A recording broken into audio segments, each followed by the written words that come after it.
How to create grunge brushes in Affinity Photo, PC or Mac. Affinity Photo comes with a lot of brushes. You can find them in the View menu, Studio and Brushes. Go to the Texture section and I'm going to be using this as a source design, Grunge Pattern 04. Right click and duplicate brush because I don't want to edit the existing one. And you can see it now down here. You can edit the brush by double clicking it. Brings up the brush editor. And you'll see what you got. You've got general, dynamics and texture. Now in the texture you'll see brush nozzles, and all that is just a very thin line design that's a PNG file or something like that. Well, you can remove it and add new ones to that. And I'm just going to show you how. Go to the brushes panel and basic section and then down to this one, the soft round soft brush. And I'm going to go with 8. I want it fairly thin. So I'm just going to create, now you can of course vary the brush, maybe vary the width, all those sort of things. Doesn't have to be 8 all the time, it could be maybe 12, 15, whatever. I'm using black, you could also use greys, whole mix of different designs could be created. Maybe have some curls, curves, whatever. Just a whole range of different line designs like this. And they can be fractured or maybe very carefully done just off like that. Now what you can do, go to File, and I'm just going to go for export, and I'm going with PNG. So PNG format and export whole document, and this time I'm going to call it brush 7. So brush 7, got a couple ones earlier. Just now save that, click save. So once you've done that, what I'm going to go to another document. So I'm going to work on this document, but I'm going to create the brush. So create the brush, go to back to textures, and then down to the one that you've just got here. Double click it to edit it, and now you've got the brush nozzle there. So what you can do, you can go to add. Well, you can add these files. Now, unfortunately, one thing is you can't go and select all of them. So if you select, you can't do that. You have to do it individually. I'm not certain why, but that's the way I've done it. So the one we just created, brush 7, just select that and open. And you can see it now added there. I can add a couple other ones. I'm not going to add all these ones, but say that one, brush 2, add that one, and add brush 6, open. So now you've got 4 brushes. Obviously you've got the original brush. Now you can delete it. You couldn't delete it before. So you can go to remove. So click remove, and now you've just got the 3 brushes, and you can see the design there. You might like to add a few more. You can add brush 3. You can also add brush 3 again. If you want to, doesn't matter. You can add it a couple of times.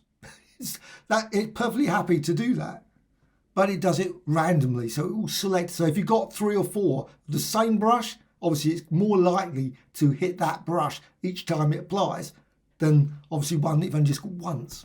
So you've got here 5. I don't know if there's a limit. There may be.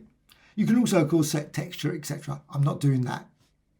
And it's going to be random. You've got pressure, angle, etc. So if you've got an art pad and pen, you can obviously use pressure to manipulate the way it selects this. And then you can close. You can of course modify other things. You can set scatter here. It's like exactly the same as it was before. So size jitter, if you want to add some size jitter into it. You've got general. You can change the spacing so you can make it really more intense. You can modify hardness. Some of these settings don't have any impact. So you might just move it up and down. You can go to flow and it will fade it away. Weirdly, if you do the flow jitter, it does the opposite, makes it sort of get less. So you got there, and you can close at that point. And now you can apply your brush.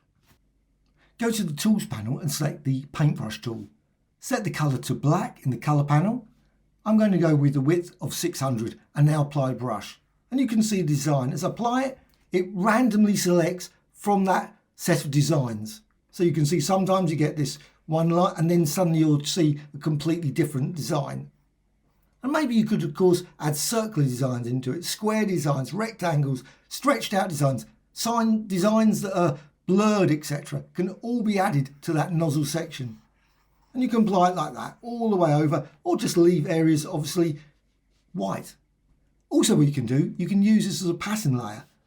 Currently it's a pixel, so a pixel layer there, but you can always go to a layer and down to new pattern layer from selection. And with a pixel layer, that will be turned into a pattern layer. Now what I can do, I can resize it. It fills the entire document. So you can see if I resize that, you've still got the original design. You can always remove it if you don't want this design. However, if you want, you can just delete it. It's not necessary anymore. And now you can see you've just got your pattern layer. However, you got this seam here, which is not ideal, but of course, if you're happy with that, that's fine. But you can always go up here to mirror and set that on. And then you can see you've got your design there.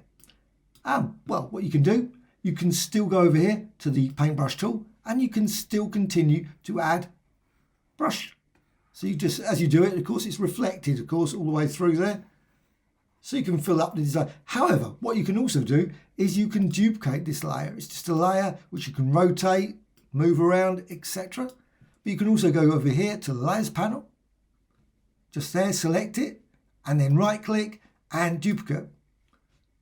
And then you can shift that, just move that like that, shift it there. And you can create all kinds of unusual combinations. And of course you've got blend modes then. You can run through the blend modes, maybe go for, now obviously some will work better than others, some like divide, very useful.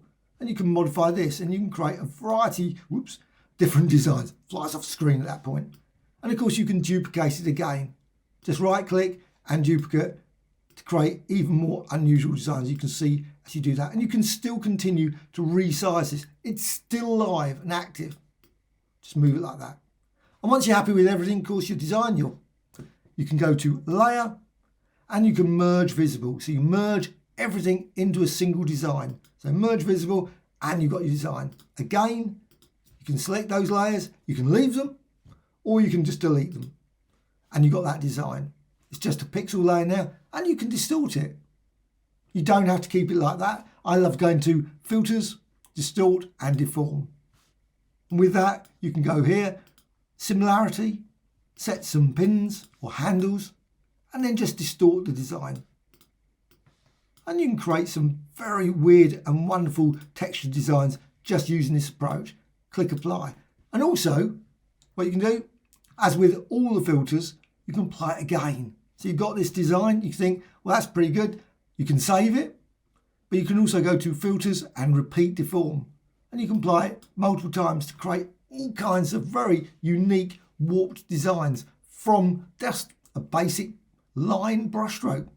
Hope you found this tutorial of interest. Thank you much.